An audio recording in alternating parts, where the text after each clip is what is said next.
अपने विवादित बयान के लिए मशहूर नीतीश राणे एक बार फिर सुर्खियों में आ गए हैं। उन्होंने केरल की तुलना पाकिस्तान से कर दी। नीतीश का बयान सामने आते ही सियासी पारा हाई हो गया। बाद में बढ़ते मामले को देखते हुए नीतीश ने सफाई दी और कहा कि केरल भारत का हिस्सा है। उन्होंने पाकिस्तान से केवल केरल में हो रहे घटनाक्रमों के संदर्भ में तुलना की थी। देश के कई नेताओं ने इस पर आपत्ति जताई और कहा कि राहुल गांधी रायबरेली से जीत कर आए हैं, तो क्या वो भी पाकिस्तान है? देखिए, राहुल गांधी तो रायबरेली से भी जीत कर आए हैं। वो क्या वहाँ भी पाकिस्तान बन रहा है क्या? ये सब की बातें फजूल सी ऐसी बातें हैं। और जो भी केरला के अंदर किसी भी धर्म के मानने वाले हों, वो हमारे हिंदुस्तानी भाई हैं और जितना हमारा अधिकार है या किसी का अधिकार है, उतना ही उनका भी अधिकार है। तो इस तरह की फजूल बातें करके लोगों को गुमराह करने की कोशिश भारतीय जनता पार्टी करती रही है और कर रही है लगातार। इस हद तक नीचे स्तर तक गिर सकते हैं। हम भी कह सकते हैं कि भारतीय जनता पार्टी के जो वोटर हैं वो आतंकवादी हैं, जातिवादी हैं, मनुवादी हैं। हम भी कह सकते हैं, इस नीचे स्तर पर हम भी जा सकते हैं। तो मतदाता को अगर कांग्रेस के मतदाता को अगर वो कहेंगे आतंकवादी, तो मैं इनके मतदाता को भी तो कह सकता हूँ, लेकिन इतनी नीचे स्तर पर हम नहीं जाएंगे। Mr. Nitish Rane, the BJP MLA from Maharashtra, is highly anti-national and against all the credentials of secularism. He branded Kerala as mini Pakistan. How can he say that? It is totally against the spirit of federalism in this state, in this nation. And he must be ousted from the, Legislative Assembly of Maharashtra. And the government must take action according to the Penal Code of India.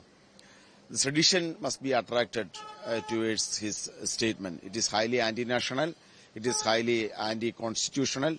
It is against the federal spirit of this nation. And this man is totally against the national spirit of India. The action must be taken. देश के कई नेताओं की आपत्ति के बाद नीतीश राणे ने सफाई देते हुए कहा कि हमारा देश एक हिंदू राष्ट्र बने, यही हमारी इच्छा है। हिंदुओं को हर संभव तरीके से सुरक्षा मिलनी चाहिए। उन्होंने आगे कहा, केरल भारत का हिस्सा है, लेकिन वहाँ हिंदू आबादी का घटना एक चिंता का विषय है। हिंदुओं का इस्लाम और ईसाई धर्म में धर्मांतरण एक आम बात हो गई है। वहीं लव जिहाद के मामले भी बढ़ रहे हैं। मैं केरल और पाकिस्तान की स्थिति की तुलना कर रहा था। अगर हमारे देश में भी पाकिस्तान जैसी स्थिति पैदा होती है तो हमें इसके खिलाफ कार्रवाई करनी चाहिए। यही मैंने अपने भाषण में कहा था। देखिए, केरल हमारे देश का भाग है, हमारे हिंदुस्तान में है, मगर वहाँ जो एक्टिविटीज हो रहे हैं, वहाँ जो कन्वर्जन्स हो रहे हैं, वहाँ जिस तरीके से हिंदूज को टारगेट किया जा रहा है, उस सिचुएशन को पाकिस्तान के साथ कंपेयर किया जा सकता है। वही चीज मैंने अपने स्पीच के माध्यम से मैं कह रहा था कि जिस तरीके से हिंदूज को उनको या तो आप क्रिश्चियनिटी में कन्वर्ट हो जाओ, या तो आप हिंदू, या तो आप इस्लाम में कन्वर्ट हो जाओ। आप हिंदूज की संख्या या हिंदूज की नंबर्स देखिए कितने लो हो गए अभी केरला में। तो वही तो परिस्थिति पाकिस्तान में और हमारे देश में रह के अगर ऐसा कोई कर रहा होगा तो उसे हमको रोकना है।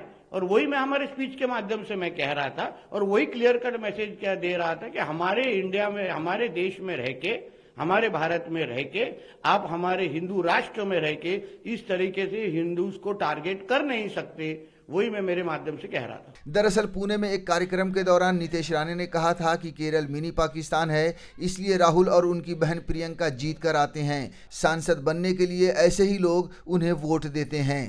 और तो मिनी पाकिस्तानच आहे केरळ, म्हणूनच तो राहुल गांधी तिथे निवडून आता त्यांची बहीण निवडून येते।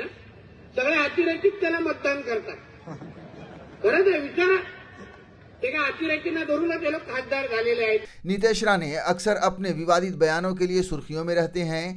केरल की तुलना पाकिस्तान से किए जाने के बाद कांग्रेस के प्रवक्ता अतुल लोंधे पाटिल ने प्रधानमंत्री नरेंद्र मोदी और महाराष्ट्र के मुख्यमंत्री देवेंद्र फडणवीस से सवाल किया कि राणे को मंत्री पद पर क्यों बनाए रखा गया है। क्या राणे का काम सिर्फ यही करना है? से और हम क्या अपेक्षा कर सकते हैं? उनको इसी के लिए चुना गया है। लेकिन मैं एक सवाल नरेंद्र मोदी जी से और देवेंद्र फडणवीस जी से पूछना चाहता हूं। जो व्यक्ति आज मंत्री है, उसने इस देश के एकात्मता और अखंडता की कसम खाई है संविधान की, और उसके बाद अपने ही देश के एक प्रदेश को वो पाकिस्तान कहते हैं, और वहां के जिन्होंने मतदान किया है लोगों को, नागरिकों को टेररिस्ट कहते हैं। ऐसे व्यक्ति को मंत्री पद पर रहने का कोई अधिकार भी है? यह हमारा सवाल है आपसे।